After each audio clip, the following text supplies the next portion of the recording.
আগামী জাতীয় নির্বাচনকে সামনে রেখে সুন্দরবন ঘেঁষা দক্ষিণ পশ্চিমাঞ্চলের গুরুত্বপূর্ণ জেলা সাতক্ষীরার 4টি সংসদীয় আসনে রাজনীতির মাঠ ক্রমেই উত্তপ্ত হয়ে উঠছে। আওয়ামী লীগ নির্বাচনে না থাকায় এই জেলায় মূল লড়াই এখন বিএনপি ও জামাত ইসলামীর মধ্যে সীমাবদ্ধ।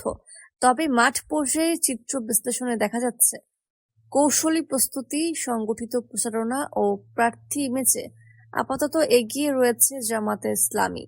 বিপরীতে প্রার্থী চূড়ান্তে বিলম্ব, অভ্যন্তরীণ কোন্দল ও কৌশলগত দুর্বলতায় কিছুটা ব্যাকফুটে বিএনপি।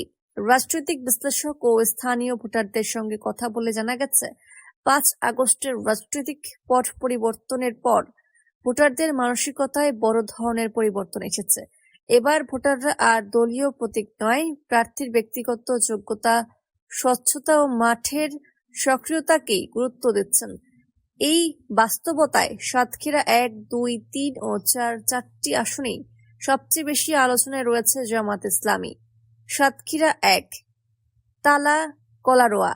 এই আসনে জামাতের প্রার্থী অধ্যক্ষ মোহাম্মদ ইজ্জত উল্লাহ অনেক আগেই চূড়ান্ত হওয়ায় দীর্ঘ সময় ধরে মাঠে কাজ করার সুযোগ পেয়েছেন।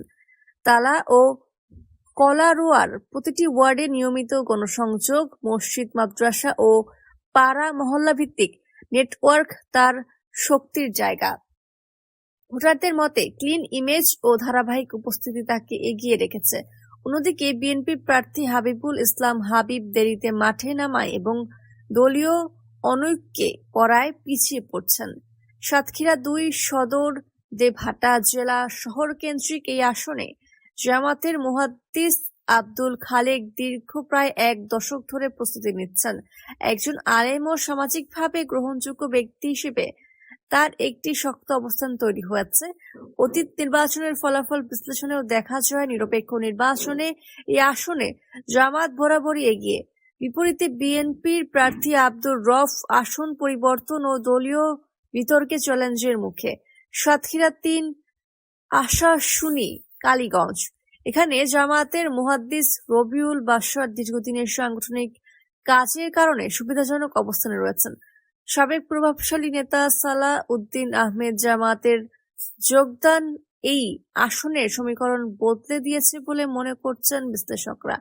বিএনপির প্রার্থী নির্বাচন নিয়ে তৃণমূলের দ্বিধা থাকায় দলটি এখানে কাঙ্ক্ষিত গতি পাচ্ছে না। সাতক্ষীরা 4, শ্যামনগর।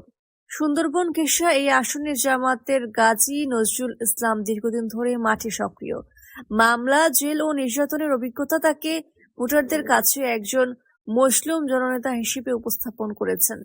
শ্রমিক, ধর্মীয় ও পারিবারিক এই 3টি বড় ভোট ব্লকের সঙ্গে তার নিবিড় যোগাযোগ রয়েছে। বিপরীতে বিএনপি প্রার্থী মনিরুজ্জামানের মাঠে অনুপস্থিত তাকে পিছিয়ে দিচ্ছে বলে মনে করছেন ভোটাররা।